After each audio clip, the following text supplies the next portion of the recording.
Hello everyone and welcome to New Game Old Flame. Today is the 1st of July 2023 and this is a Game Club episode. You were joined by me, Andy, the host, and the regulars, Wiedo. Hello. And Diego. Hello everyone. And we have a special guest from our beloved Retro Asylum. So we have Mads. Hello guys. Welcome. How are you doing? Thanks. I'm doing fine, mate. Thanks. And recording in the future. I like that. Yeah, it's awesome. How are you doing, Wiedo? You right? Yeah. It's the weather isn't that hot anymore, so I'm finally at the place where I'm not sweating anymore in the attic. All right. Lucky boss.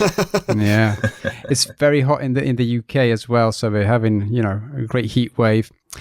Thanks for being here, Mads. Thank you for taking the time and playing this game for us. So I think you were the expert on the Gobliiins series, so it was really, it just came naturally to ask you to participate because you love the series so much.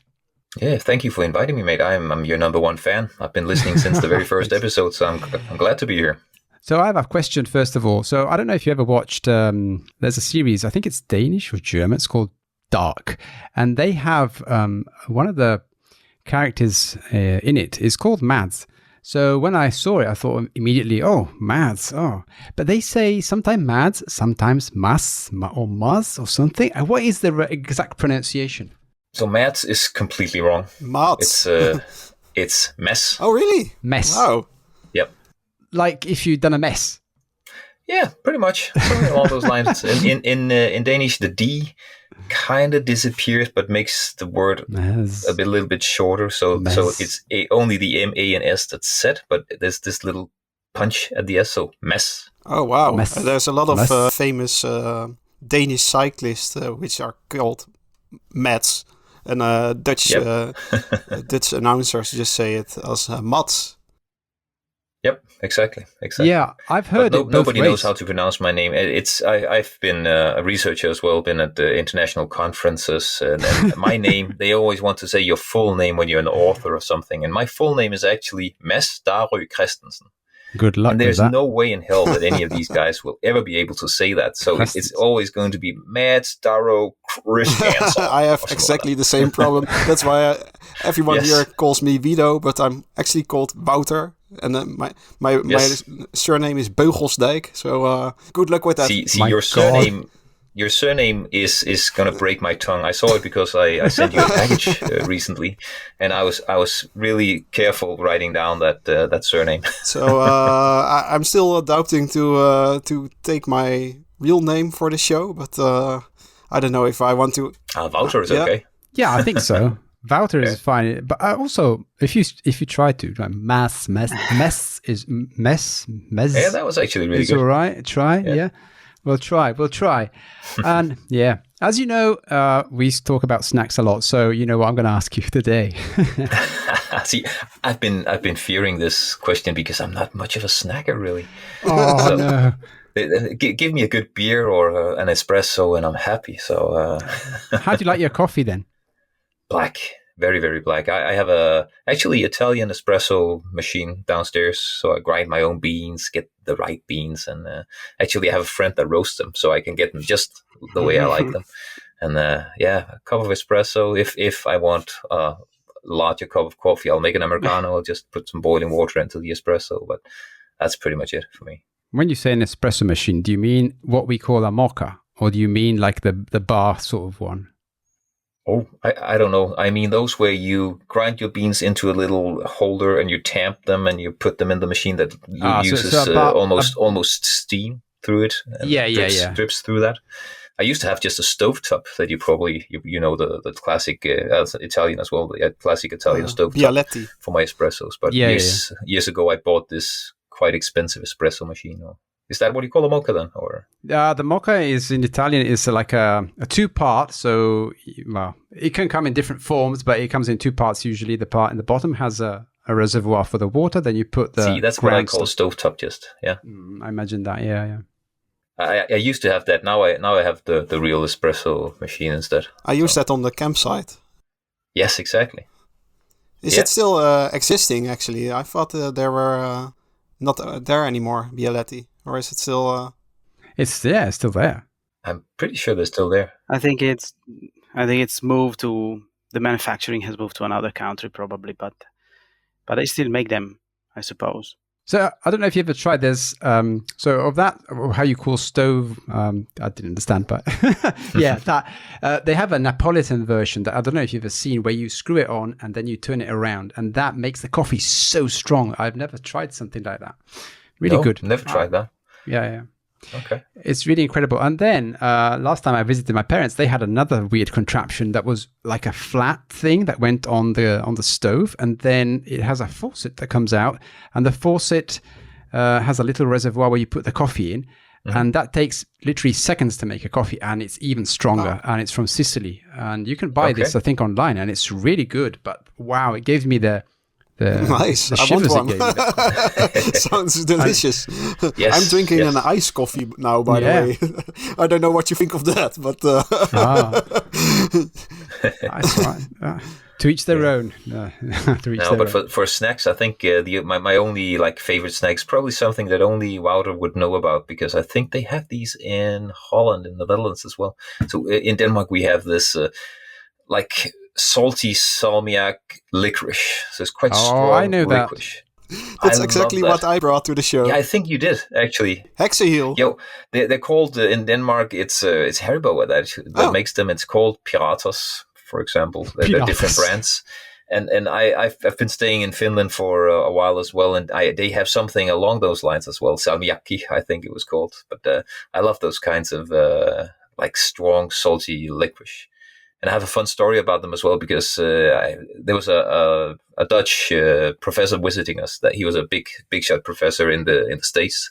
I think it was in Michigan, and he would always have a bowl of these very salty licorice standing on his desk. He liked them himself, but he wouldn't eat them that much. He had them standing there just because then when his students came in, they would ask him, so what's that you got there? He'd say, I've got some candy, you can try one. And then he loved just watching their faces while they were trying to eat this without spitting it out, because they didn't want to disrespect the professor. Nice. Sadist. I also sent some of that candy to the US to some people. I always got the feedback those were disgusting. Don't ever send me them. I tried sending them to Chris from Retro Asylum at some point, and he thought I was trying to poison him.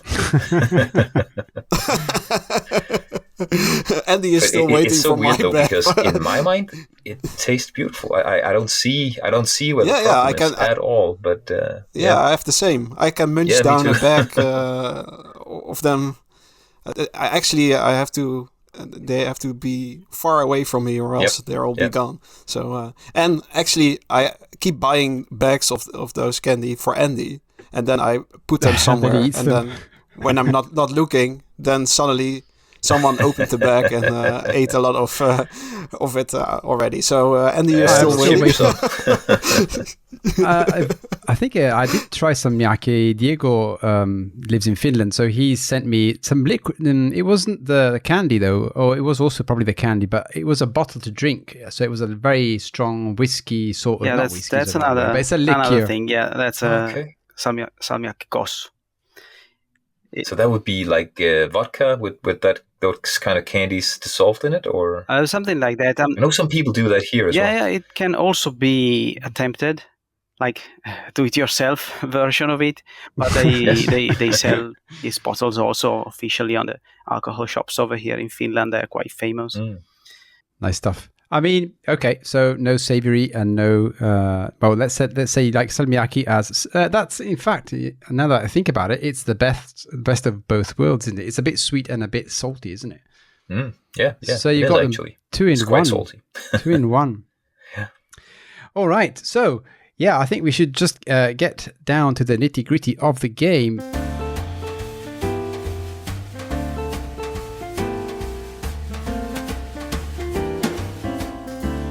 So today we're looking at Gobliiins. I don't know how to pronounce it. Number 5.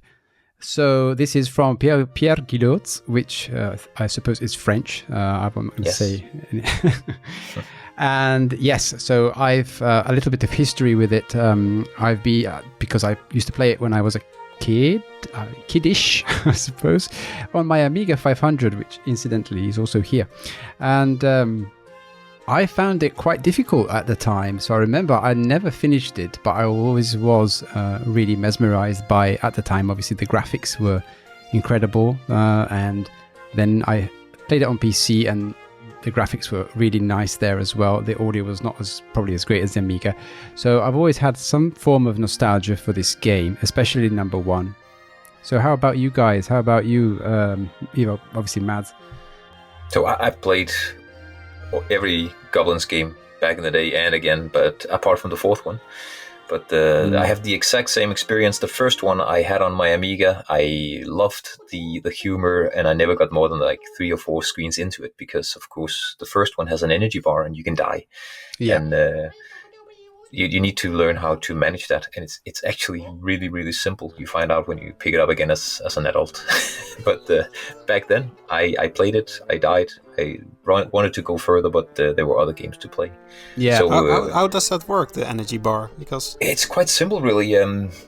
Goblins 1 is a single screen puzzler, pretty much like Goblins 5 has become again. And the fun, what I love about Goblins 1 that makes it stand out from every other point and click I've ever played is that it is, of course, completely puzzle focused, but also it encourages you to do things wrong by making it funny. So whenever you take a wrong decision, whenever you do something wrong, there's a bespoke animation where one of your goblins gets into trouble and gets a hammer in the head or whatever happens. All sorts of things can frighten them. And whenever they get hurt or frightened or in any way comes in harm's way, they lose a bit of the energy bar. So you can only make like 10 mistakes, for example, and then it's game over. Oh, that's quite punishing. But what you just need to do is that you play the screen. You figure out how to get through the screen by attempting a few times, dying a few times, and then you just reload, do it perfectly, and then you're at the next screen. You save there, and there's a save system. It's just a rather short-ish password you can write down, so that it's actually quite easy to get through. But you need to do that. You need to make all the mistakes, also because it's funny to make the mistakes in this game. So you need to make all the mistakes, figure out how to get through it, then reload, do it over again, and it's almost always only, I'd like to say, at most 10 steps, because you figure out the right route through this. It's 10 steps, so you can quickly do it again, and then you can save at the beginning of the next level with a full energy bar. Okay, so yeah, it just wants to waste your time, actually. Yeah. It was a product of its time, I think. I think I had pretty much the same experience. I played Gobliiins, the first one, on my Amiga for a long time. I don't even think I really finished it. I'm not sure. I think I went pretty far, but never really finished it. But I had the same experience. The humor was the best thing of that game, to the point that it was inevitable at some point to even try to just use Ignatius to cast spells on everything just to see what horrible things could happen out of that, things like that. Yes, exactly. It was really, really fun. Yeah, that is definitely what this game is all about, just playing around with all the different characters. You have your 3 characters, you have the guy that can pick up things, and in Goblins 1, if I remember correctly, you can only pick up one thing. There's no inventory, so you get pick up one thing and use it. And you have the other guy who can hit things, the guy with the spiky helmet, and then you have Ignatius, that's the wizard who can do magic on things. So and that's pretty much it. Having those 3, you need to figure out how to get through the levels. And they are easy-ish because there are no really hard timing-based puzzles. That comes later on. So my experience with the game is Matt's talking about it in the Retro Asylum. That's all I know about the game before I played it. I know. So I actually didn't have an idea of what it was. You talked about it a lot, but it never clicked with me that it was a point-and-click adventure. So I thought it was a puzzle game, but it is more of a puzzle game, really, isn't it? We'll talk about it later, I guess. Okay. Yeah. I want to point out as well that this it's being made in 1991, 1992. The first ones didn't have a massive audio, so I think that it was like a like a workaround to have like funny voices and not real words when they were talking. And that I think is really funny, and it makes me laugh too. You know, nowadays as well when they talk, but they go gibberish. I just think it's so funny. I think it's so funny, and that has stayed from 1991 to 2023, which is lovely. I like it. I really like that way of doing it. Yeah, there is actually a horrible CD version of the first 2, maybe 3 games with full speech as well. Don't ever play that. No, as I'm not playing 4, I'm not going to play that. Is it with a French accent?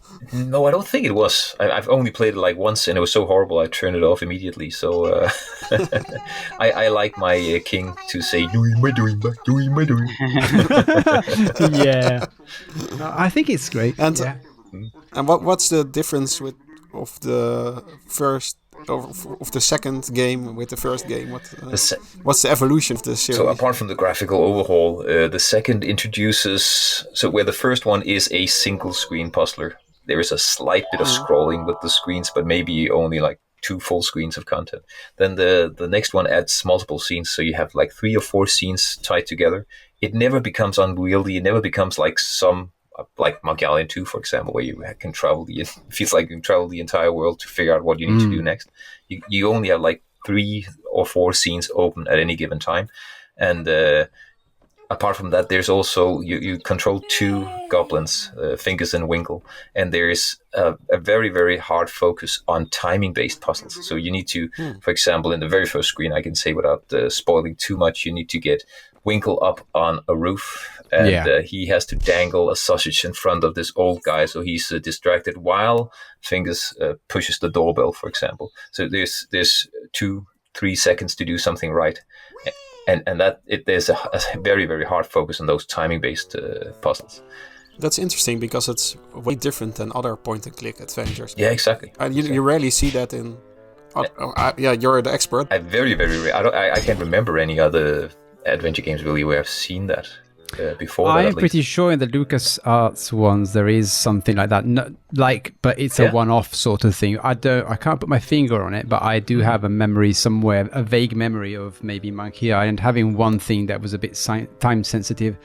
But I can't put my finger on it. But you never get to in Monkey Island. You can always only control Guybrush. Yeah, Maybe there could be some time-sensitive things within, but here where you have to control multiple characters and do something in lockstep time fashion, it's a bit special. It's really well done in, I'd say, 95% of the game. But the last 5 will have you swearing like a sailor in Goblins 2, because there are some of those timing-based puzzles that are infuriating, because you'll be trying the same thing 20 times until it finally hits on the right millisecond. Yeah. So the time, it's a little bit too tight. Yes, in a few of the levels, it definitely is. Yeah. Another thing I think that the author likes to do in these games is play around with perspective and the scenery. So sometimes you're not seeing something that you can reach, maybe because it's drawn in a way that you think, oh well, that is really something else, it's on another level, but then you can walk over to it. And I don't know if you've encountered this. I think that's funny, and there is an example of this in Gobliiins 5 as well, for me at least. And I think that is a peculiarity of this franchise itself. I think I've seen that in Gobliiins 1 multiple times. I can recall, for example, the level where you go into the cave, and I think that the Ignatius then moves over to flip one of the Gobliiins up, but the perspective of it wouldn't really let you think that, but it happens. So yeah, I've seen that in this new game as well. Yeah, they tend to do that. I think then, the drawings are really, really nice, and I think they've come across from all the series like very detailed, and all the shadings. You can tell he's really an artist, and he spends his time also drawing them. So going through Gobliiins 1, 2, 3 I haven't tried, and 4 I haven't tried, but from what I've seen, the art is always very well done and very meticulous. I wonder if that what was special in 5 is that the items don't really look interactable, which is normally in adventure games. You can really see what items are interactable or to be picked up, but somehow these items really blend into the scenery, which is quite nicely done. It's actually, I think, maybe better. I don't know, just fitting more into the world. I don't know if that's also in the older games, but that's one thing I noticed in Goblins 5.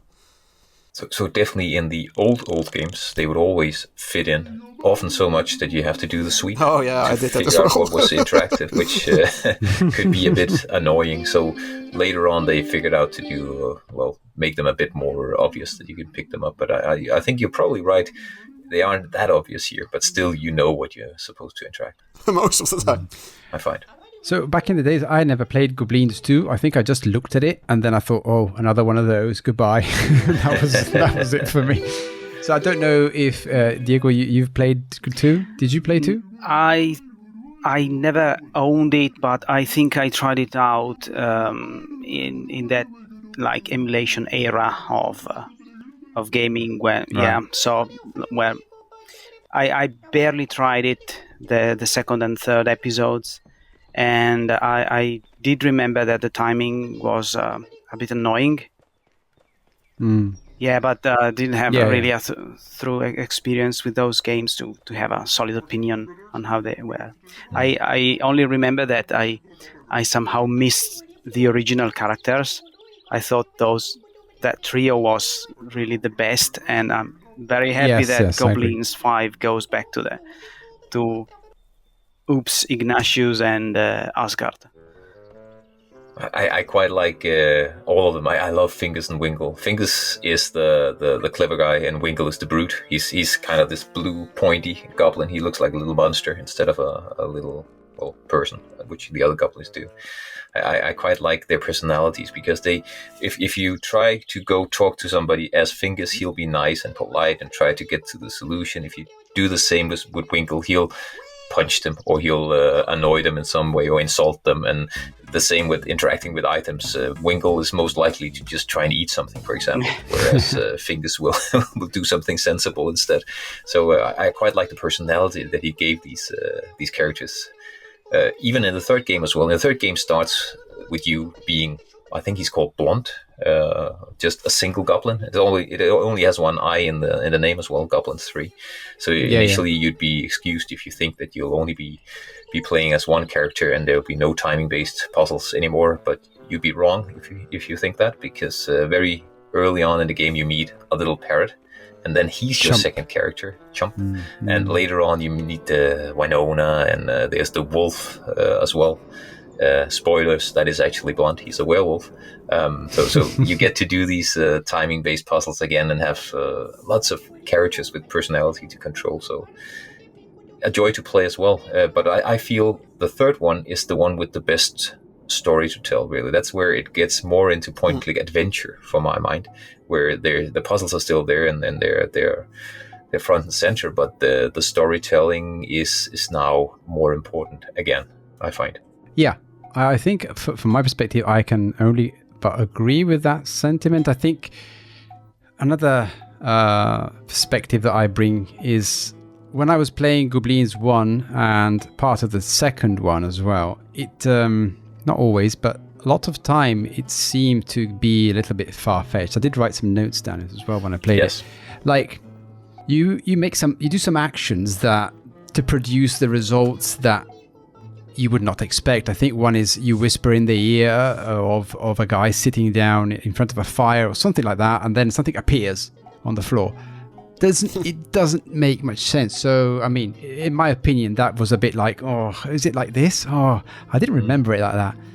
But thank God, thanks for me.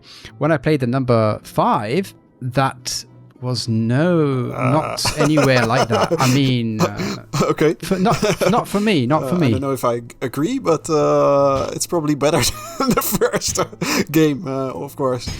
I think I'd actually agree because the story feels and the puzzles feels more coherent in the 5th game and less wacky than they were in the first and second, for example. maybe more in line with what you see in the third game as well. But, maybe. It's a little bit of a double-edged sword, however, because yes, the wonkiness of the first sometimes feels like how could I ever figure this out other than trying everything in a certain screen. But exactly. On the other hand, maybe I would say the 5 is too easy to guess most of the times compared to the first. So it depends also what's your mood when you're playing these games. Like, do you want to have an easy, relaxed kind of a point and click? Then Goblins 5 is much more relaxing than Goblins the first. But if you'd rather have some more challenging times and also like to be surprised by the wonkiness than the first. So. Yeah. I think you're right. I think, but also the fifth game does get more difficult later on, I think. But you're spot on with one thing. The whole trying everything on everything is normally something that's really, really frowned upon in an adventure game.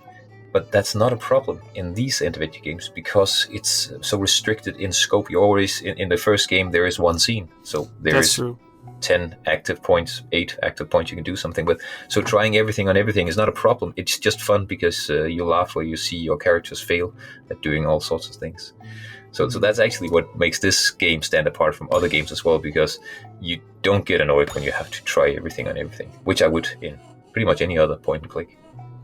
But now we skipped over Goblins 4. Oh, yes. Well, yes. What's the story behind that? Because everyone hates it, seemingly.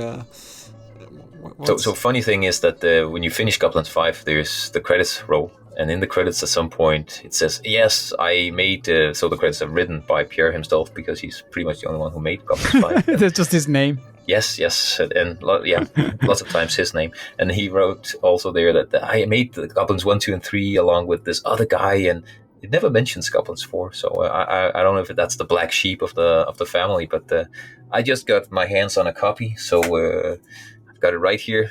Wonderful podcasting, showing the cover here, and I installed it. You need a Windows XP machine to run it. I can't run it on Windows 10. Installed it on an old machine, and I'm actually looking forward to having a look at it. But it took the dreadful step into 3D, and that, of course, I've only seen the first scene, but it totally killed the charm of the whole hand-drawn, beautiful, cartoon-like. I mean, Pierre is a cartoonist. He does cartoons for newspapers and stuff as well. So that style is completely gone, and now it's rendered in kind of blocky, not so beautiful 3D. But some of the humor is there, I see. So maybe it's good. The weird thing is, it looks like an early 3D game, but it is quite modern, I think. When was it released? Yeah, when was it released? I can't remember. I can probably see here on the cover. 2009. Yeah. Yes, it should look a lot better. It looks like 1999 or something like that. Yes, you're probably right. Early 2000s would have been better than 2009. Yes. So 3D FX voodoo. But graphics. Way farther than that. Yeah. So I think a lot of people just saw the graphics and thought, maybe not for me. Yeah, it is definitely a departure from the beautiful style of the old games, but I'm actually looking forward to playing through it anyway, because Pierre was still involved, so I'm hoping it still has that wacky humor, and let's see. I find that those cheap 3D graphics rather charming now. Maybe when it released at the time, then you think, oh, this is ugly because it's not the top of the line graphics, but now it just looks retro 3D, and then it's good again. I think it's because you're so young, Wouter. It's because us other guys here, we grew up with beautiful 2D pixel art, so I know for certain that I hated 3D when it started getting introduced. It took many years before I could accept 3D as any kind of graphics on the PC. Yeah, totally. You never played Quake? I remember seeing... I did. I remember seeing, what was it, Nintendo 64, and thinking, wow, that's garbage. Yep, exactly. I don't know. It took me years before even when they were their early titles, Pandemonium. I don't know if you guys know. Yeah. That was one of the... I played it on PC, but I had a 3DFX Voodoo card, I think, at the time, and it looked nicer, but still, my God, very basic. It was later on with NVIDIA, maybe TNT2. I don't remember now when it was... oh my God, what's the game? Anyways, there was another game. It started looking a bit better when the particles started coming to the screen, let's say, and then I remember one of my first games that I finished was Sin in, I don't know. Yeah, I know it. First-person shooter. It's in the Quake engine. But my mind was blown when Quake 2 was shown to me with the Voodoo card for the first time. And then I thought, okay, this 3D I can live with. And then later on I saw the 3D puberty Nintendo was getting through with the Nintendo 64 and I thought, wow, this looks like trash, because I was really used to that 3D of the 3DFX stuff. I was a PC gamer as well, so the whole I had a PS1, but the whole PlayStation 1 and N64 era of games on those consoles, I don't look back at them fondly, and if I pick them up these days, I think that style of 3D is horribly dated, and I don't love it in any way, but I understand that a lot of younger people do, and of course they do. Yeah, but for me it wasn't my childhood, but now I can really easily pick up those early 3D games. So that Goblins 4 game looks alright to me. Of course, it's way different than all the other Goblins games, but there's also a certain charm. So maybe you'll have a look at it. We'll talk about it later. Right. Much later. Tomb Raider on PS1. That's what I have to say. Not a good. Oh one. yes, not a good one. I saw it recently and I was like, oh my God, no. Sorry. We went a bit off topic here. I do apologize. So Goblins 4. Good luck with that. I'm certainly not going to play that, I think, because after seeing it in 3D, it's not going to be for me. But I know Do you know if the controls are at least point and click, or is it like Monkey Island? I just played no, it's point and click. I just played 10 minutes of it earlier today. So it's just point and click, but in a 3D environment. That's better than the Monkey Island. I couldn't use the controls in Monkey Island, that 3D one. Is it 4 as well? Yeah, that's Monkey Island 4. I stopped. So it's funny because Monkey Island 4 is made in the Grime engine, which was also used to make Grim Fandango. And Grim Fandango is quite controllable, really, really well to play. But you're right, Monkey Island 4, I had trouble with that as well.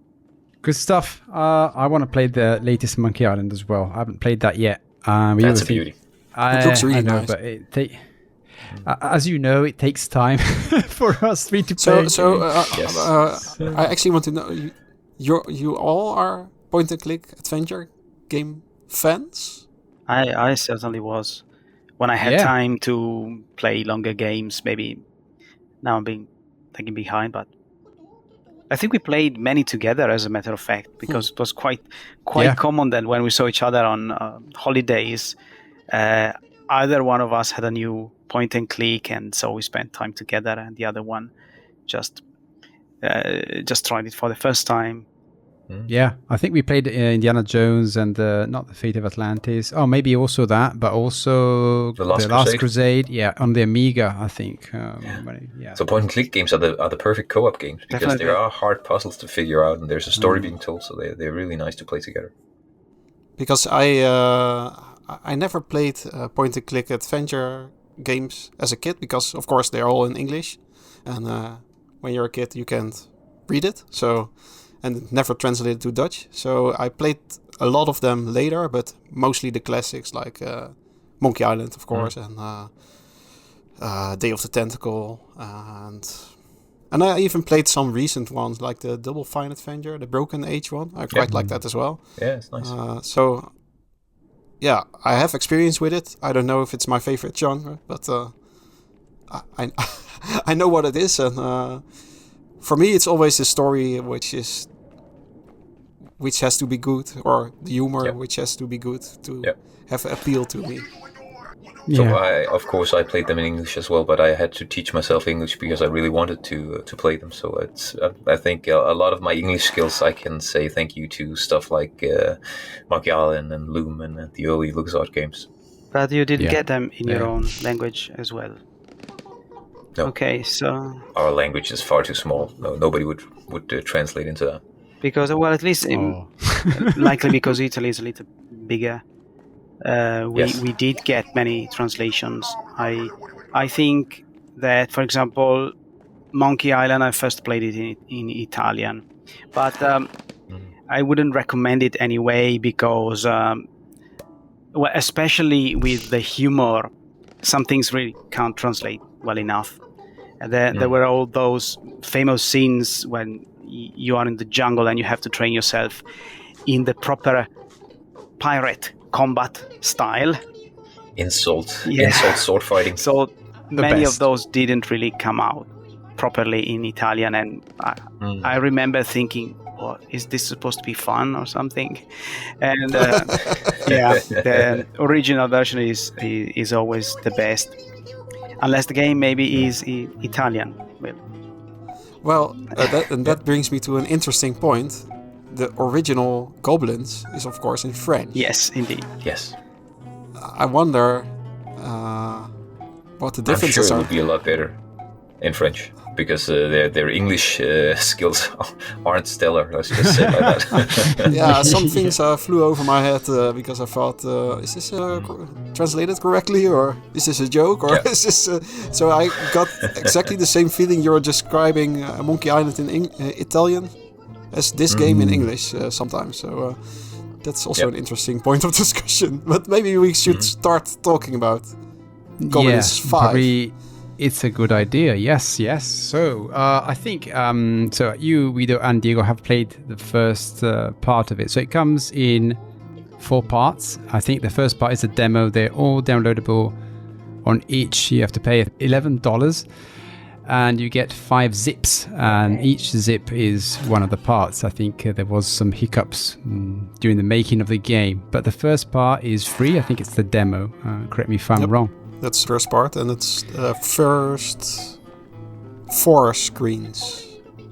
Yeah, I think it's 16 screens in total, probably, or something along those lines, because it's just those 4 parts. But do you know why it was cut into 4 parts? It wasn't to make a demo. No. I know. But yeah, say it. It's fine. Yeah, it's because he had some technical limitations with the adventure game studio that he's using, so he couldn't figure out how to combine it into one big game. Wow. So there was a problem with having that many resources in one game with the way he was coding it. So it was actually just a necessity. But I think he's getting people to help him to collect it into one big game because it's going to be released on Steam. I think there is maybe even a Switch version in the making, and so I think he's gotten some help now. So probably that means the game has been a success, I guess. Yeah, I think there's number 2 in the works, isn't it, as well? So that's cool. Pix said that. I don't know where he heard that, but on Twitter. That's a good news. He said. It's because I'm not on socials. So supposedly, I don't know if I should say this now or later, but I am gobsmacked that someone like Pierre Gilhodes doesn't have other people to help him do this sort of stuff, first of all. And then secondly, I think, I'm sure you're familiar, you've seen Cuphead. Cuphead is a PC game and it looks like a cartoon. So I can only imagine what Pierre Gilhodes could do. I'm not saying he does, obviously, like a platformer, but with graphics like that, he could have them of that sort of quality and play around.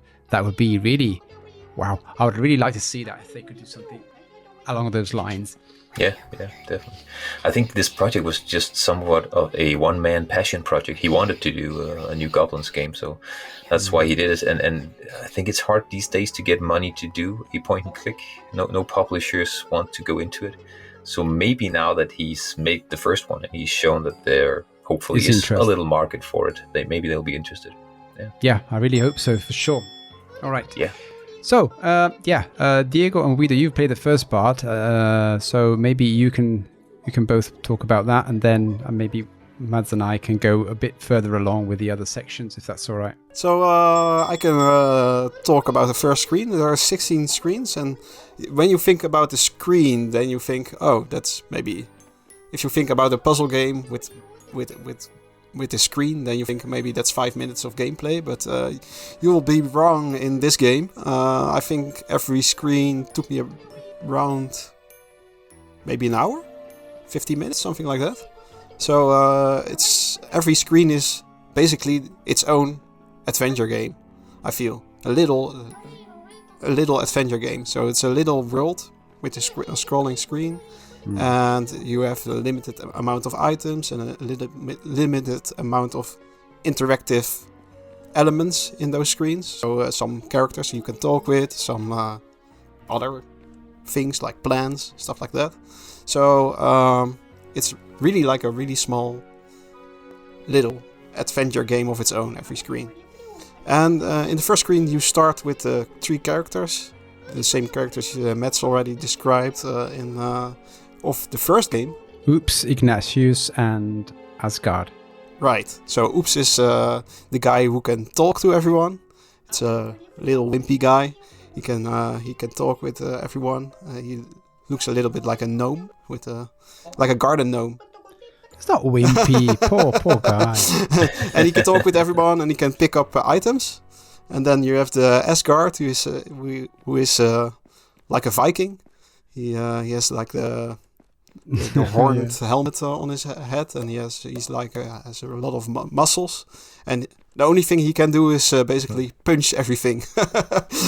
Sometimes he makes some remarks, but he's the guy you use to punch everything.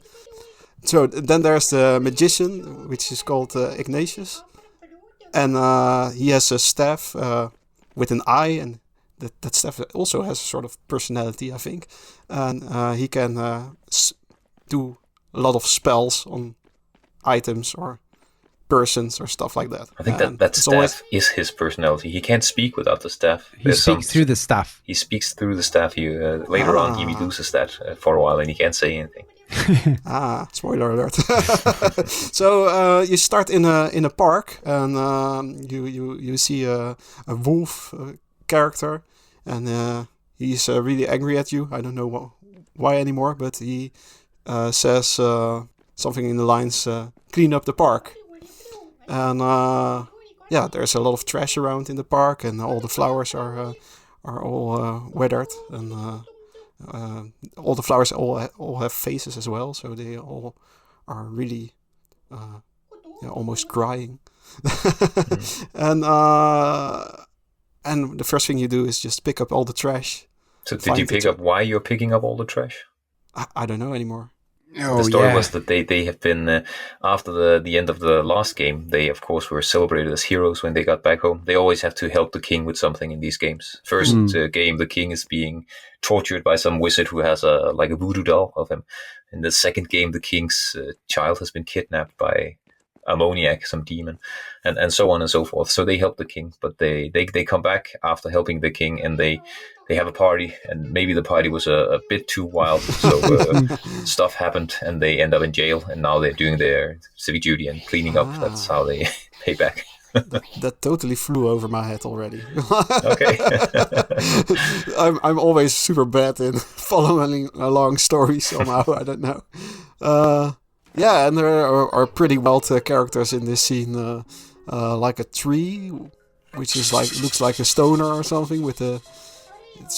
The tree has a face and a guitar. The venerable tree, yeah. He's like a hippie, isn't he? Yeah, I assume there's a lot of references to older games. There is. And of course, I didn't play them, so. I think Asgard's T-shirt actually has a picture of one of the foes, the enemies from the first game. So lots of references. Yeah, some of them flew over my head as well. Like I don't remember them all, and I didn't have the time to play them all. But yeah, for sure, there's loads of reference. I think also the magazine that the tree guy is reading as well must be a reference of some sort. But what's the story?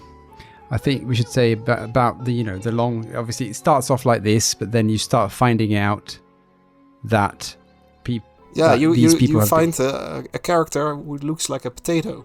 And you think, what's this about? And when you use the staff on him with the wizard, then you can shortly see that he once looked like a normal human being. And he has some kind of curse or something. And that's where the story sort of starts, I think. So, you help everyone clean up the park. And after that, you get picked up by an anchor from the sky. And then you will go to the second screen. It's because you're called to by the king to come and help because there's a problem. So they've been pardoned. They've been pardoned. And also, well, anyways, yeah. So, Diego, do you want to maybe take it this from here? I'm not sure if I want to tell the rest of the story, really, even if it's just the first few chapters. But let's not spoil too much. It should be fun for the players as well. So, it was fun to me to whenever I finish a level to think, okay, what am I going to see in the next level? What's the environment? Because every level, as Wiedo said, it's small self-contained area that has its own theme in a sense, and it's nice to see always what's coming next. Let's talk about the experience of playing the game. For example, for me, the first thing that I thought immediately, even though I knew very well the first one and I knew a little bit about the second and third, the first thing that came to my mind is, on one hand, a sense of familiarity with the characters because I remember them a little bit, but also the striking visual that looks just like a comic book, really, a very good comic book in my opinion. So it's not exactly a pixel art game. I wouldn't call it a pixel art game at all. It's definitely more advanced than that.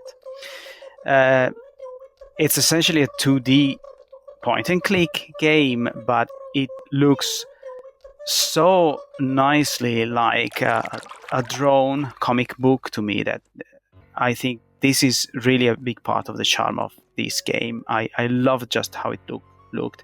And as you said, Pierre it's a real artist, a real designer. You can tell from the details that you find around all around every screen. And the objects also have these kind of funny little touches, and the characters that you encounter there. You've already talked about the characters in the first screen, so you can say like the wolf reminded me a little bit like that Disney wolf. That's not a very famous character. I don't even know how it's called in English, to be honest. It's a minor character from the Disney secondary stories. Do you know how it's called? Okay, so it's not just the big bad wolf, or I don't know. I know the Italian name of it. It's Ezechiele. What's that then? Ezechiele Lupo. Okay. Yeah. I know. I actually know.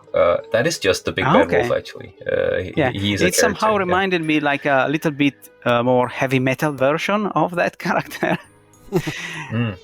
Yeah, more buff. And and the flowers that you mentioned that were all sad and like wilted a little bit. Everything in the screen has its own charm and personality, in my opinion. It's really something great. Even though the old games had the same thing, but it does seem to me that the game got better, and it doesn't make me miss that much the other episodes, meaning it doesn't ruin the other episodes, but it doesn't also make me feel like, okay, this is just a modern title just to continue the IP and so on.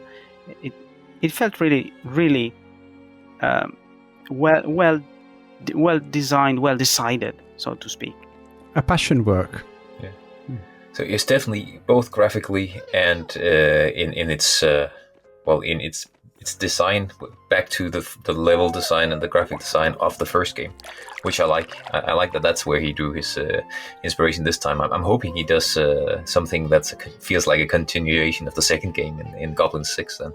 But this was definitely back to the first game, one scene at a time, one big scene with, spanning a few screens, but there was still one combined screen, right? And the same three characters and less focus on the timing based stuff. So and the graphical style for me felt most like the first game, But of course, now in a whooping 640 by 480 resolution. So that was the first thing I saw when I installed this game. Yeah, I love that. That was a design choice he made knowingly. He wanted that instead of having two.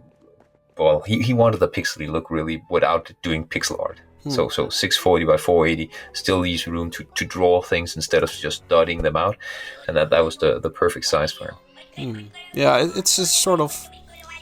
It looks kind of childish cartoon graphical style, but it really has a lot of adult themes. It looks really much like the 80s, 90s cartoon style you'd see in newspapers, on the back side of newspapers. Yeah. And that is, of course, that is what he's going for. But that's the charm for me. I mean, yes. Yeah, totally. If they did a video game on Ren and Stimpy, I probably wouldn't.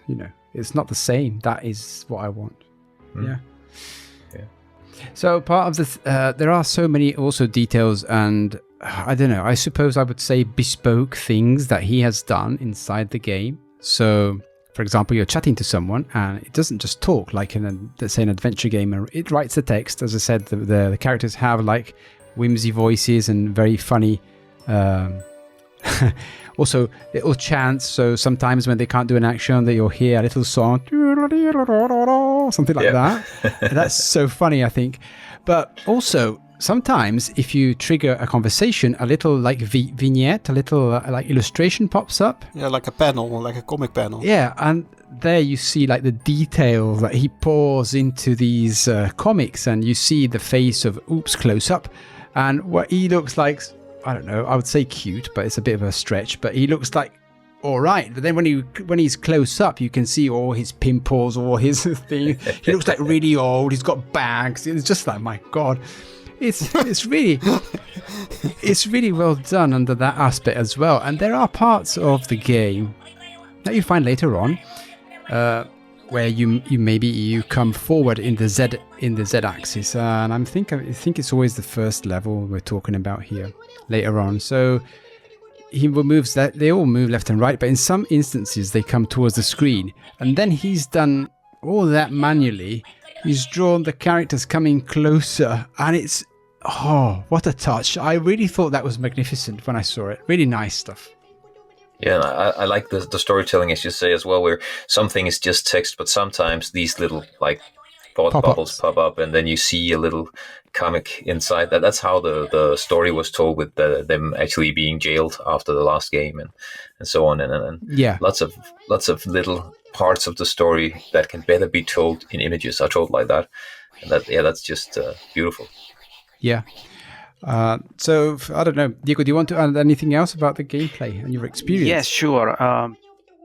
When it comes to the puzzle, I must say that I found them a little bit too easy for my tastes. But as you already said, fortunately, I only went as far as playing the demo. Didn't do my homeworks and continued. It took 4 hours for me. So 4 hours. Yeah. I'm surprised. I think it took less than 2 to me. Really? I did get stuck almost in every area. There was one thing I didn't notice. It took me a good while to switching to this try everything mode until I noticed that there's a little thing there in the picture that I thought it wasn't interactable with, and instead it is. Almost every level, probably all levels, had at least one kind of thing like that. Yeah, but otherwise, most of the things was a lot more straightforward than I was expecting. But maybe it's just because it's the early levels. So well, that's why I struggle to call this a puzzle game, because I think when you talk about puzzles, then you think about thinking. And actually what I did was most of the time was just clicking, using something on something else. And sometimes you can think, okay, someone says he wants a certain thing, and then you can sort of use logic to figure out what to do. But most of the time you're just clicking around and following the story. So it doesn't feel for me like a puzzle game. It's more like just an interactive story. Oh no! You're so very wrong. But you're just not. You're not a true adventure gamer. I can hear, because us veterans probably had no problem. I would like to say an hour for every screen is more or less completely outrageous for me as well. I like Diego. I think I spent tops 30 minutes per screen for the entire game, because I know how to think like a point-and-click adventure gamer, and I also found the puzzles quite logical. It was yes. Rarely that I needed to try everything with everything. I maybe did that 5 times throughout the game. Got stuck so much that I thought, okay, I'm just gonna try this with that and this with that. Most of the puzzles made sense. Okay, yeah, that's maybe it took me just so long. Sometimes I was stuck because you have to do something in the right order. So sometimes you already see, okay, there's a hole there. There's probably something inside of that. And then you interact with that item and the character does nothing with it. And then you have to do something else first, which is really random sometimes. And then suddenly he goes for that thing I always wanted him to do. So it's really, sometimes it was really annoying. And I can exactly see the first screen only took me 20 minutes. But the second screen took me Did you time a full yourself? hour. Okay. So because I got so stuck, there is in the second screen there is a thing which is interactable, but I can probably just say it. There's because I will help a lot of people. I think you are in a ship and there's a fish net there, and I never bothered to click on that fish net. And if you never bother to click on that, then you never get the fish, and then you have a big problem. Then you're walking around a lot, and I think it took me a half an hour to click that thing. So that's why I struggle to call this a puzzle, because it's just pure luck that you find that thing you clicked at the right moment in the right time. I disagree with this. I think that's good. If you on that particular puzzle, there is a very big hint that is displayed in capital letters when they write it out, and you need to read that and understand what it means, and then you have to kind of think, oh, hang on a minute, wait a minute, let's have a look around. And I completely missed that hint. There are actually, in that particular level, a few things that are kind of spelled out when you think about it afterwards. If you talk to the mermaid, or you talk to the boatsman, or there's something in a bag, what's it called? Barrel. Is a barrel? Yeah, here? they say exactly like there's something in the barrel. Then okay, that's cool, but. That I never bothered to click on that fishnet, because it's also sort of out of the scenery. It's like in the bottom of the screen. It doesn't feel like you can reach it, and I don't know. So as soon as something, when you in the game, when your mouse hovers something you can interact with, it says the name of the thing. There's a little text. Yeah, of course, but up. there's also a lot of stuff you can't interact with the name popping up. For example, there's a sock on that ship. Oh.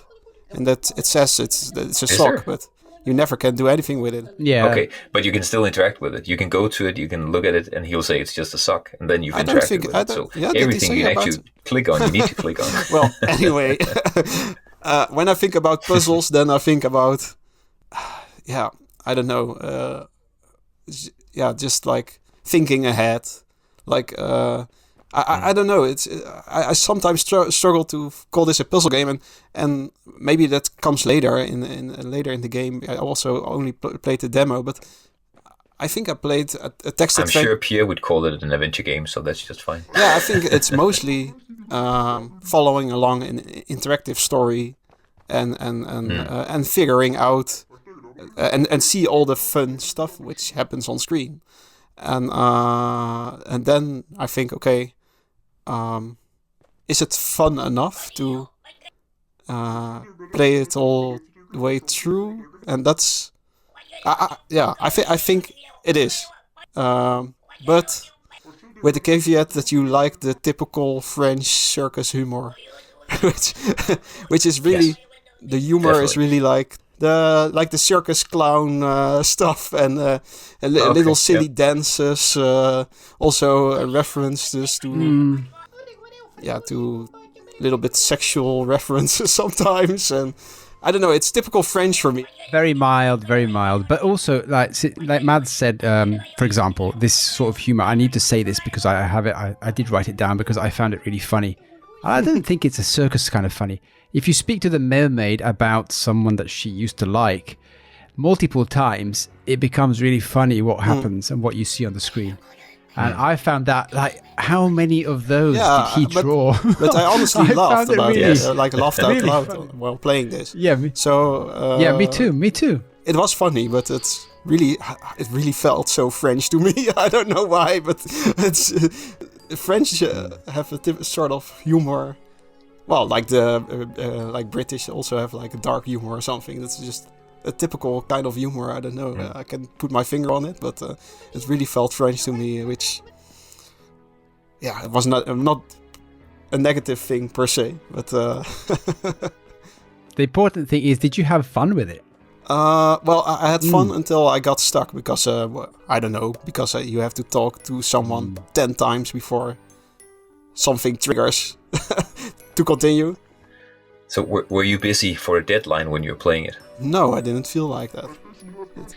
Okay, because if you've just been playing it up till we were talking now, then again, that's the wrong way to play an adventure game. I got stuck a few times here, but what I did was be stuck for 5-10 minutes, then turn it off, get back to it next day, and not be having the solution within a minute or two, because you come back to it with a fresh mind and you're ready to try. I had troubles. So. I didn't know if the game saved or not or something, so I thought I have to play the whole screen. See, that's actually, there are some technical limitations. So the game doesn't save, it just remembers which level you're in. That's all it does. And there's no way of going out of a level without having the right stuff in your inventory, for example. He made sure of that, and so he can just his save game is really just one number. So probably he needs like 4 bits to make a save game. Because it's just you're at level 7, and then you can start there. That's what I was afraid about, that I thought, okay, when I quit playing now, then I have to start over, and I thought... No, you're done with the first part, right? With the demo, You just start the second part, and you can just start from the fifth level. Yeah, of course, but I didn't want to stop midway into a level, because I thought... No, and you're right, you can't do that. You can't do that. So, that's this is... Let's be honest, this game, as much as I love it, it's also amateur hour. This is a single guy who knows a lot about game design and graphics, and he's a very talented artist, but he's not a coder. And he's done this himself in Adventure Game Studio, so there's definitely some amateur hour stuff going on here. There's a game-breaking bug that both me and Pix ran into in level 8, I'd like to say. The puppet one. Yeah, it was. You're walking around in a dream at some point. I can say that without having too big spoilers here. But when you're walking around in that dream, you need to do like 12 things, something like that. If you do them in the wrong order, you can get stuck, and it's a game-breaking bug. You can do nothing. That's where I got stuck the longest. I spent maybe 45 minutes running around there thinking, what haven't I done before, and trying everything on everything, until finally I turned it off, got back next morning, and I had to start over, of course, and then the bug was there no more, because now I knew what to do, so I did it in the right order. All right. I didn't come across this. So Pix did say, I thought he said, look at the blurry stuff when I posted that picture, and that was the different, no, it was the same level. So I did that first. Yep. And then I did the dream. I think it's only in the dream. It's if you do stuff in the dream in the wrong order. I think I was a bit lucky then. Slow, really, to get through the dream. So maybe some of those loops got running just a bit too long. But yeah. So here's my experience of when I played it. So I started off on obviously level 1, as everyone else, and I thought, at the beginning I really didn't understand if it was going to be like I said, like Gobliiins 1. And the first level, I was slowly trying to get to grips with the mechanics again, because there are some parts of the game that are not extremely clear. They weren't for me in the beginning, which were, for example, if you do something that doesn't work, does it say something? or does it just not do anything? Sometimes it just says no. Sometimes you click and it just just doesn't do any effect at all. Sometimes you click with a mage and he just says no. And other times he does the little chant that I performed earlier. So I really didn't understand if I was doing stuff right or if I had to try again. That was a bit of a small learning curve at the beginning. And same goes for Oops. So he was talking to people, and then I thought I had finished. Turns out that was not the case. You talk multiple times until the dialogue is over. Then you do something, and maybe something's changed. And there's in the level with the snail, there's something exactly with the big giant snail-bus. There's something exactly like it that I was trying to find out at the end. I couldn't finish it. And I was like, oh. And then it's when I realized I have to speak again. And say once I've understood these mechanics and how they work, then I started like grinding. So I started off maybe taking an hour or even 2 hours the first time. I don't remember. And then slowly, I entered sort of a zone, like so the focus zone they would say at work. And I was like, and I really could just see and just start do this, do that, and I would be smooth really smooth as as an eel. There you go. Yeah. Yeah, I think I had the same experience because I feel the very last the screen of the demo where you help the king. I think I figured it out pretty fast. But then again, there's still a lot of stuff. I thought, okay, I can probably do something with this, but you have to do certain stuff before, and then suddenly it's interactable, which is really like. Why can't I just do this? But it feels really like something of its time. But it's new. But it feels like it's something from the 90s or something. Does, indeed. Like, so Andy, you touch on something important here. There are no dialogue trees in this game, as you're probably used to in a point-and-click adventure game. So you could assume that once you clicked a guy and he said his piece, that would be it. But a good advice for people who want to play this game is that you need to click the characters you're talking to multiple times until they say the same thing twice. Then you're done. And you can be stuck at a puzzle if they don't give you the right information, of course. So after you learn that, then it's a lot quicker to move through the game. But I did actually not figure that out immediately as well. So it took me a bit longer in the beginning, that's true. Yeah. Is that something new for this... this game? Wasn't it in the earlier Goblin games? I'm sure I've seen that in other games before, but I've seen that in other games before. It's just that in modern games, it's not something you do anymore. Then you kind of signal that you're done talking in a more elegant way. Here you need to continue trying until they say the same twice, right? Yeah, and but also, even when they say the same thing twice, then you maybe action something, and then you go back to the same character. The dialogue has changed once, and then you can do something different. So you're not used to that. Yeah. But normally, I would say, I don't think I can think of even one instance where it didn't make sense, where with the action you'd done, it didn't make sense to go back and talk to that person. I've never got stuck on not knowing. I did. Okay. I did. So maybe something flew over my head again, but I don't know. Maybe it's also experience in adventure games. Maybe. But we also it's also good that listeners who never played an adventure game, I don't know if this is a great start to start playing adventure games. I don't know. I think this series probably isn't a great start to people who haven't played adventure games before, per se. So, no, you're probably right. But what I liked was there was actually also timing puzzles in this version. And actually, I really enjoyed those, where you have to sometimes do something with one character and then distract someone, for example, and then go with the other character somewhere else. And I really like those because for me, that's where the unique gameplay stands out. Yeah. And I don't know if that continues later on into the game. Oh, it does. It becomes... The first screen, you don't have it, and then later on it introduces that mechanic. Yeah, it's used a lot throughout the game, throughout the later game. And if you like that part, you definitely like the second and third games as well. Yeah. Especially, yeah, of course. And there's a level at the in part 4 where there's a lot of that. So you really need to be very careful on coordinating actions between oops and I feel that's where the thinking starts. You have to sort of think ahead of what to do, and then when I do this, then I can do that. I don't know. It feels more that felt more like a puzzle to me than just clicking stuff and talking to someone and picking up an item and use the item on someone. And I don't know. It feels so. Picking up the item and using it is called an inventory puzzle. Okay. That's the term you use in an adventure game. That's called an inventory puzzle. So it's just I think such maybe a long you just stretch have different definitions of puzzles.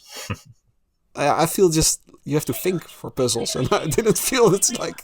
But if you pick something up and use it somewhere, unless you do it the stupid way and pick it up and use it on every single thing you can do, that actually involves thinking as well. So you need to figure out what you need to use it with. Yeah, maybe that's what Diego also said, that it's sometimes maybe a bit too basic, but maybe it's also early game because I think that's definitely the case early game. I think he wanted to onboard people from the first 4 screens there. So yes, it's almost always kind of obvious what you need to use stuff for. Not in all of the screens, but in a lot of them. Yeah. So that's why I thought maybe, calling it a puzzle is a long stretch. Yeah, I found myself, as you said before, Mads, enjoying this game the most, especially when I first started it, because I had no one in the house. It was 5 days only for myself. And I sat down here and I really enjoyed the first 2 levels. But as soon as I started putting a bit of pressure on myself, I realized what you said before, which was, this is playing for the... And I felt and then I started doing, try this. So I had to kind of put myself in pause, take a breath, and then sit down calmly, even if there was, let's say, more time pressure. And I started enjoying it again. And I was able to breeze through it easily. And this is another part that I wanted to touch on. As I don't know if it was me in the zone or whatever I want to say, but the more I went on with it, the more I kind of knew what I had to do. In some form of weird way, like instinctively knew, I got to do this, the machete, cut this stuff, let's look at, we're missing a board here, I know that. But again, I think there's another part that you touched on beforehand, which was sometimes the only thing that did escape my view was a little detail that I missed. But then I started noticing this when I was playing. So I would get to a point where I was stuck and I thought, I'm sure there is something that I haven't seen. And sure enough, there's a little route over there, or there's a little board that I didn't see. And as soon as I get that, and it all unblocks immediately. But I really liked the overall experience of that, even if it was, looking for the small detail in the screen. Yeah, it forces you to admire the art. If you to say something positive about hunting the screen. Also do the age-old sweep, because I had to do that a couple of times in this game as well. Just sweeping the mouse slowly from side to side. Oh, there's something I can interact with there. But because that's a side effect, of course, of what you said, Wouter, that it seems like the stuff you can interact with is part of the scene. It belongs there naturally. But that, of course, is a double-edged sword, as Diego said as well, because then it means it can be a bit harder to find. Yeah. Maybe I sound overly negative about the game, but I really enjoyed my time with it. But yeah, what you said, you have to take your time with it as well, because there's also...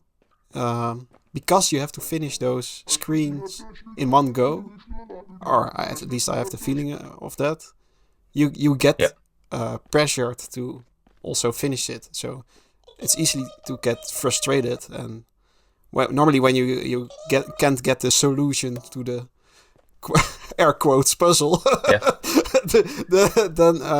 then you can just close down the game and continue the day later, and maybe you see it right away. But now you really... Yeah, I totally agree. That technical problem was kind of annoying. I have 3 kids in my house as well, so sometimes I need to turn off my game for some reason and go somewhere else, and then you have to start over. But I'm hoping that I will actually, if I think there are rumors about a physical version being released as well. If they end up releasing a physical Switch version, I'll probably pick that up just to own it. And that, of course, you would be able to pause anywhere. You can just sleep mode and then that would be great. Exactly. Yeah. I think we all 3 talked about what our experiences are, but not you, Matt. In general. My experience of the game, I think I've talked so much over you guys, so I've probably said it already. I loved it, but I am a huge fan, so take whatever I say with a grain of salt. I feel that this was a return to form of the first game, and I love the first game. The only thing that they removed was the energy bar, and the energy bar was something that was actually annoying, and you had to work around, as I said initially. You need to reload and do it perfectly. So for me, that was a good decision. And I think the art form was very much back to the first game as well. The style was very much like that, just in a higher resolution. And yeah, it's definitely amateur hour when it comes to the coding, but there's just so much charm there. So with the graphics, with the puzzle design, powder puzzles, and all of that, really, it hit all of the right buttons for me. So I would definitely recommend anybody has played the other Goblins games, the first 3, for example, pick this up and play it, and then support Pierre, because we want him to do the next game as well. Would I recommend this to somebody who's never played an adventure game? Probably not. Go play Day of the Tentacle or something along those lines instead. Get used to the genre, and then maybe you'll pick something like this up later on. Yeah, totally. Any frustrations? I had one. That's why I'm asking. Any frustrations? I think that the technical difficulties and getting stuck in that game-breaking bug, that frustrated me. But not really with getting through the game itself, because I played this as soon as it was released. I backed the Kickstarter that started this game's development, so I got it as soon as it was released, and I started playing it. So I had a long time to play it. So whenever I got stuck, I'd just have a break for a few days, sometimes for a week, and get back to it. So no, I don't think I ever got really frustrated with it. I think you're right. I think even my point of frustration is just due to the maybe the lack of the programming skills. Maybe that's a bit of as well far-fetched. There are some elements. It's done in a way that you click on the people and you change the character, but you can also switch the characters up in the right-hand side corner. And then there's that UI that comes up at the top bar where you have your inventory, which is there for every one of the characters, but it's basically, I think, only used for Oops. Yes. And there was just one of 2 moments where it kept getting in the way, and I wanted to go and press a button, and the UI would come out, and I had to redo that thing and then I had to really stop the game, look where the hit areas were, and position them so I wouldn't trigger the UI to come down. But it wasn't.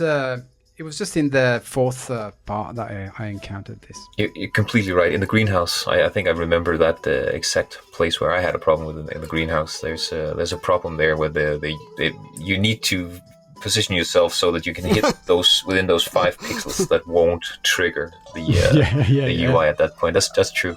And now that you say it, that happened a few times, that you need to reposition yourself, because that little menu with your inventory would pop up all the time. That was kind of frustrating. Yes. Also, I had a long time before I figured out that I could click the portrait on the top right to change the character. Before that, I walked to the other character, then clicked the other character I wanted to use, and then so that took. Oh my god! It would be hard to do the timing-based things later on then. Well, luckily I found out halfway through the second screen, but the UI is maybe. Oh, it's actually quite fine. It's so simple, and also I quite liked how when you're stuck, some characters gave hints.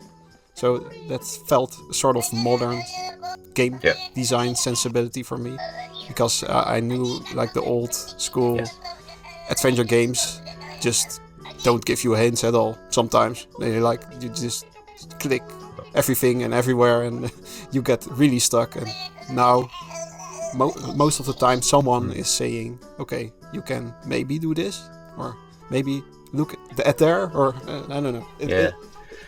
And sometimes if you do something with the wrong character, they'll say, oops would be helpful here, for example. Okay. So they do try to guide you along in some instances. So that felt a little bit more modern for me. So that was good, I guess. I share the little frustration with the inventory bar, and I was wondering, because it's also quite large, do the levels get so complicated that they really need all that inventory bar at some point? It was much bigger than all the objects I ever got. Oh, you do get an almost full inventory at some point, I'm sure. Yeah, towards the end, I've currently got it quite full. That explains why the size of that. I like how some of the inventory items go along with you to the next screen, and then you sometimes have another use for them. It's you can use objects multiple times. Yeah. So one thing it didn't have that I was actually expecting, now that it had a real inventory and you could have multiple stuff selected, that I was thinking there'd be some inventory puzzles where you'd need to combine stuff in the inventory. But again, that was with the modern sensibilities. He did that automatically. I don't know if that happened for you guys in the demo, but later on, when it makes sense to combine 2 or 3 inventory items, he does it by himself when you pick up the last one. Oh yeah, maybe there's at one point a guy in the dark, and then you have to use, for example, something which emits light, and you also have to give that guy something. If you just give that guy something, then he used the thing which emits light. So to keep it fake. So. But in the old LucasArts adventure games, for example, you might have 3 things that you needed to combine in your inventory to build new stuff yourself. I wish he'd done that here instead, because the many times, maybe 8 to 10 times it happens that you combine something from your inventory, I always knew that these things were going to be combined, so let me do it myself. That would have been nice. Yeah. There is an aspect of that. I was expecting that as well. So until I learned at a certain point that it would do it automatically. So in the beginning, I tried myself. Then it didn't work. Then it didn't work. And then he did it once, and then I thought, but then maybe I was stuck. So I thought, well, hang on a minute, I'll try combining myself. Maybe this is the time I combine myself. And then in the end, I learned, no, I don't combine anything. He just does it. And then that's, as I said, slowly the learning curve, then you get to go with it.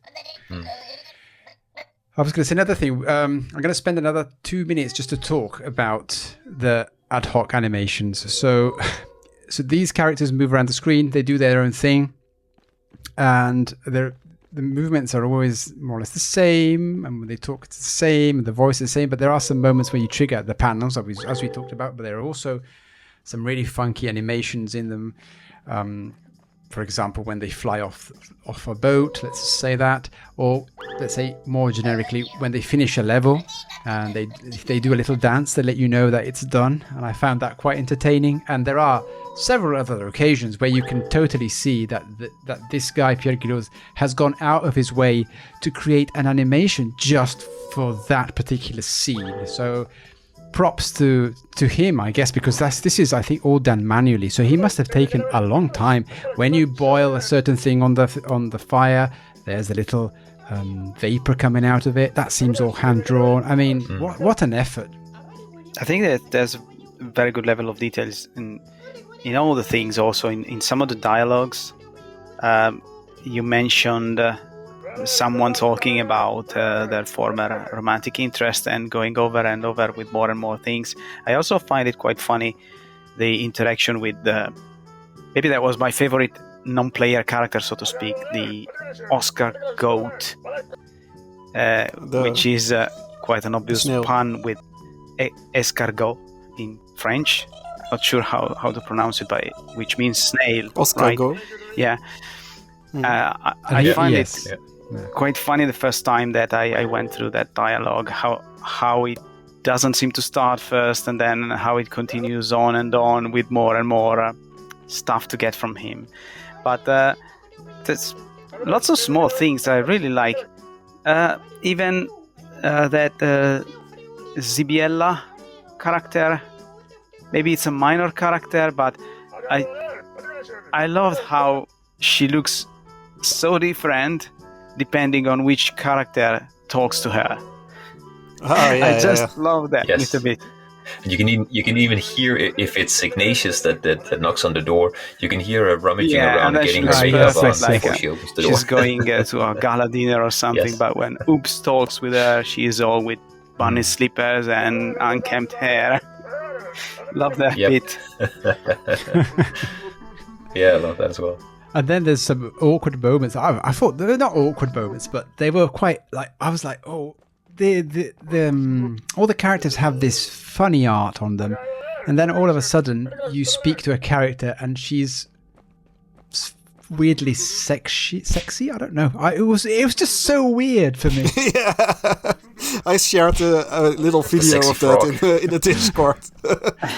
Yeah, I was like, really, like, what is this? And then later on, you can see there are some characters which are not human, so they are vegetables, but they have boobs and all the attributes that goes with the boobs, and obviously they're dressed and all. But what kind of idea? I don't know. It was just funny. I think it's overall, still very much on the innocent side, anyway. Yeah, it's definitely silly. Yeah, of course. Nothing gross. Yes, and very much in the vein of what you do in a French cartoon for a newspaper, for example. Yeah. But I thought I'd mention that. And then no one's talked about the music, but there's lots and lots of different tracks. And I don't know if you noticed, there's a track for every level. So there's loads of different tracks, and they're all quite good in a way that they don't get in the way, they don't get repetitive, they're not too loud. Somehow they just stay in the background and do their job. Very good. Even that, I think that's I don't know if he did the music himself as well. I think he had help there, actually. I forget who did the music. Well, never mind. It doesn't say anything on. Pretty sure that in the credits it said some other name and not his name on the music.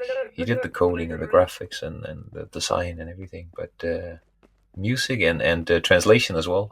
Somebody helped him with the translation into English. Oh, bless him. Yeah, very good. Overall, it's like a really neat package, I think. Even I know it's got its technical problems at times, but. Yeah, but for example, another weird problem, but maybe that's also an adventure thing, that if you click something really far away from in the screen, and sometimes a character walks to there with a really long detour, and you can't get out of that walking animation, and it takes so long that then you think, oh my, then you just clicked something wrong, and then he walks through all the level, and I was like, waiting and it is an Adventure Game Studio thing. What you need to do is just click some other thing that you can interact with. So you can't just click somewhere else on the floor, which would be your intuition. Just no, I want to go over here. That doesn't work. But if you click on something else that's an interactive point, then he'll stop and turn around. I found it annoying too. That's why I found out that this is the workaround. It's definitely not without its problems. No, there are some technical difficulties. We are early adopters. I'm hoping that when he gets it out on Steam and the Nintendo Store with the Switch, that there'll probably be some runs over it and getting all of those bugs out and making it more streamlined. Okay. Well, and one more thing I wanted to find out for Andy and Mats, who both... Or mess. Very nice. To find out how the story was overall. Because I like this story. Yeah, me too. I mean, I'm not sure how to talk about it a lot without spoiling stuff, but yeah, I really enjoyed it. It was good. Yeah, for me as well. When I played the demo, I really wanted to know what's next. Yeah. But so, it evolves. It's like one of those. So you have, it happens in lots of video games. If you have like a simple story, it's often more effective than a very convoluted story. Obviously, there's loads of exceptions, and there's different like RPGs are different and all. But in this case, it was quite simple. Something happens, you have to sort it out, and that's how I would say it. And it just makes sense. It's very linear. Very linear, but at the same time, I quite liked it, and the reason why this happens, and then you fix the reason, and it's very simple. And without too many spoilers, I guess we can say that our goblins saved the day again at the end, and they helped the king. And let's see if they start partying too hard and end up in jail before the 6th game starts again.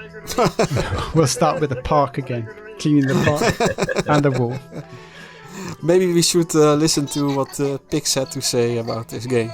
Ever since Goblins 5 was announced as the Game Club game, I've been on a binge trying to work through the whole series. I'd had a quick go in the past, but never got very far and had them on the backlog for decades.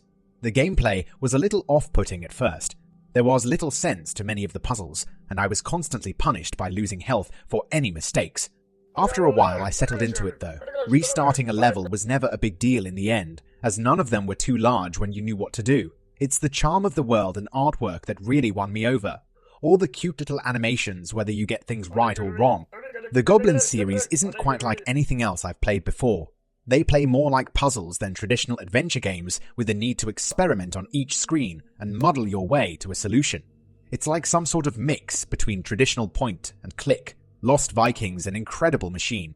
By the sequel, the health bar is gone, and the series keeps improving for the most part until number 4, which went 3D in the worst way possible, looking like it should have been released a decade earlier. I was running out of time and only played the first level of this. The gameplay seemed fine at least, and I'll be going back to it. One benefit of all this retro gaming is being able to look beyond the graphics. That said, the artwork and animation in 5 is so good it makes me wonder just why, when you have this sort of talent, you'd ever want to go 3D in the first place. Getting to Goblins 5 at last, it's a game that belies the essentially one-man team behind it. Sure, it's a bit rough with the English translations, but it only comes across as quirky and part of the strange world. There is a lot more dialogue and story to drive things along, and I'm all for it. It adds humor and character to the strange inhabitants of the world, and helps with the puzzle solutions, making them less about guessing than previous games. The gameplay is quite close to the first game, minus the health bar and adding an inventory for oops. The inventory does result in oops really driving the game along and the other goblins being more of a supporting role. It brings things closer to a normal adventure game, albeit restricted to a single screen at a time. When I started playing, I completed the first screen fairly quickly and had the naive idea I might finish this in a few hours. I was kidding myself. It took me long sessions over numerous days to get to the end. It's actually a little easier than the previous games, if anything. It's just the levels have so much to do on them. The ending sets us up for more installments, which was both disappointing and encouraging at the same time. Goblins 5 was the best of the series, and so much more than I expected going into it. I love the humor, the artwork, the ridiculous potatoization storyline, and the ingenious puzzles. I've come out of the playthrough as a massive Goblins fan, and will keep buying them up as long as Pierre Gilhodes can keep turning them out. I just hope it's not 14 years until the next one. Well, thanks for the submission. Pix, because couldn't say it better myself, I guess. It wraps everything up. Should we perhaps just say that this wasn't Pix actually reading it? This was... It was an AI. We used an AI to read Pix's review. Yeah. And it did quite well. I love the fact that it was able to say potatoization. But not 3D. I had to actually write 3D. Oh, really? Yeah, okay. That's fun. But yeah. So, thank you, Pix. I think there's a couple of things that we didn't really touch on, which you actually did, which is the main character who does most of the action is actually Oops, while the other two seem to linger a bit more in the background, which, I did see that. I don't know what I think about it, to be honest. It felt all right, but maybe they were underused. I don't know what you guys think.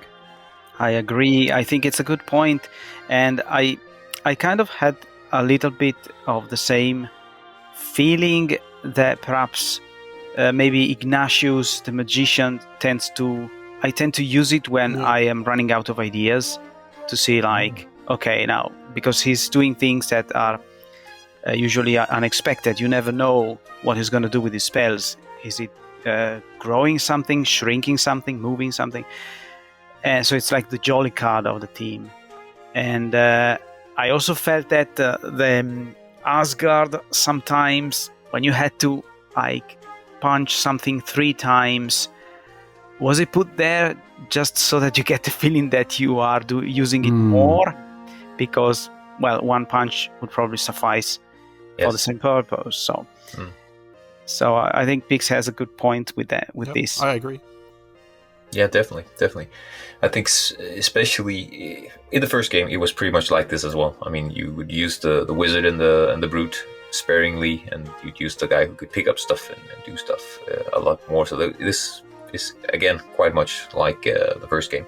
But in the second game, if I recall correctly, they share the inventory and they can both use different things from the inventory. And in the third game as well. And it's true, I actually missed that. I would have been a little bit better if it was more balanced. Yeah, I would expect that the brute also would talk more or something, just really bluntly, or that you have to use it sometimes to convince some characters to put pressure on them or something like that, because he's of course a little more blunt than Oops, for example. So yes, yeah. So did you notice how many times he talked about puzzles? No. I'll stop teasing you now. I still don't agree that it's maybe a really likely puzzle game, but yeah. In the light sense of the word. When I think, that's Hey, I think Chris also says everything's a puzzle, doesn't he? So okay. Everything is a puzzle game. Says that. That's true. Everything's a puzzle game. Yes. Yeah. I think another thing he touched on, there's a lot to do. So it's true. So in later levels, so you start off with a fairly small one, but then there are massive ones. And I think one of the ones I enjoyed the most was one that then you get to explore the 2D realm, which I won't say more than that, but it was really fun. But there was really a lot of stuff to do. You start in a big room, and for some reason you're small, and you have to go around this room and solve a lot of stuff. And then you get to this 2D part, which is always in the same room. So yeah, he's right. There are rooms that take a lot of time as well, because there's a lot of stuff to do. Yeah, definitely. I find it funny that he thinks that this is the best game of the series. It's been years since I played the third one, but in my mind, that's still the best game of the series. I think I need to replay that and see if it is actually better than this. But I'd say that this is probably better than the first and the second game. Yeah, for me, that I'm a newbie on this. I'm returning on the first, but then, and I just played it a bit of the second. I really enjoyed this one so much that I was a bit surprised that I actually enjoyed it this much, because I wasn't expecting it. So a bit like Pix, I will be looking out for number 6 if it does come out. Yeah, me too, definitely. Right, so yeah, we come to an end. I think any shout outs, obviously to Retro Asylum, which is always so kind, and Mads. You're here. This time I don't have to just say it. Thank you. Well, thank you. As I said in the beginning, I'm your biggest fan. I've been listening since the very first episode, and I love your show. So it's great to be on here. I hope to be on again sometime later on. All right, but you certainly hope so. And shout outs also to Mark Kit, who always trying to help me out as well with some hardware stuff. Yeah, can I just cancel that shout out? No shout outs to Mark or Chris on this episode when I'm on, because they are in the bad books right now because of really misrepresenting me on the last Retro Asylum episode. They know what they've done. All right. Okay. All right, another shout out to Calm Like a Bomb. He's just posted me some more stuff, and yeah, he's always trying to help out as well. So thank you guys for helping out. Thank you all the listeners. Thank you for listening. It's always great. I hope you enjoy the episodes, and yes, I think we can pack it in. See you all next time. Keep sending those emails, by the way, if you have any questions. game@newgameonflame.com is where you can write the emails. Keep them coming. We'll read them. None today. It's a Game Club episode. And join Discord. Yes, join the Discord, because there's the high score challenge this month, I think. Yes, when you hear this episode, the high score challenge will start, and hopefully you will participate and win. Well, there's already some King Trilo speculation that Pix will win everything. That is most likely, to be honest. That is most likely. But we have prizes. We have some prizes this time. Yeah, incredible. And what will we be playing? Is that a secret, or? Oh, at this point you can know. We're playing Fix-It Felix Jr. for the Commodore 64. Oh, nice. It's made by the same person, Antonio Savona, which made Pix Quest and a lot of other games. Yes. Yeah. Always happy for a reason to get my C64 out of the cover here. It's a really nice game. I already played it for a little, and I really like what they done with the C64. So seeing as it is a C64 game, and you play that with a joystick you hold in your hand, could you maybe give Pix a disadvantage and say he needs to hold the joystick with his left hand instead this time? Or no, Pix needs to play with a steering wheel. Yes, that'll be good. He'll still win. All right, guys. Well, thank you very much for being here. We'll talk to you all next time. Stay safe and, keep listening. Bye. Bye. Bye. Goodbye.